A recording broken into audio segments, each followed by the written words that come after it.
بيشوط جامد بيشوط جامد، هدف الاول في المباراه. يقطع بيكلي الكوره بعد 8 دقائق، يتقدم بتروجيت بهدف من بيكلي. قطع كوره موجود. بصوا تمريره اتقطعت، وعلى طول مساحه فدان هنا، وعلى طول واحد بتروجيت لا شيء. النادي الاهلي تمريره خطا زي ما حضراتكم شايفين كده، وياخدها على طول، يعدي من نجيب ويعدي، مفيش حد يقابل سعد سمير، المفروض هو يغطي نجيب.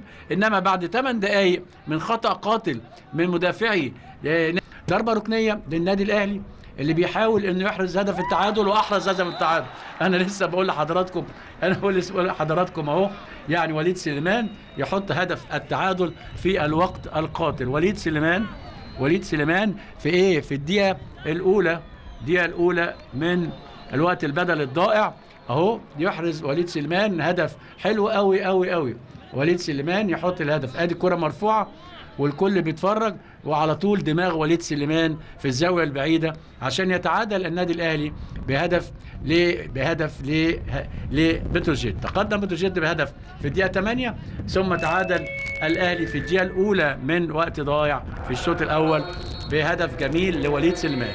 ويصفر الحكم ما تدخلش، وبالتالي الكره لا زالت مع النادي الاهلي. وادي هاتوا خد وجول. بقول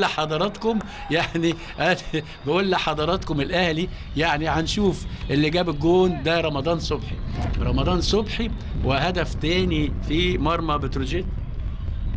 هنشوف بس هل احمد مجدي ولا مين، ما الصوره تيجي التاني. مهم ان الاهلي 2-1 اهو، هنشوفها مع بعض. ادي رمضان هاتوا خد مع تريزيجيه، والسنتر هاف احمد مجدي هو اللي جاب الهدف في مرماه. احمد مجدي من نيرانس. انما هاتوا حلو قوي. بصوا الراجل الزحلق احمد مجدي، وحط هدف في الدقيقه 78، يعني في الدقيقه 34 من زمن الشوط الثاني. 2 الاهلي 1 بتروجيت.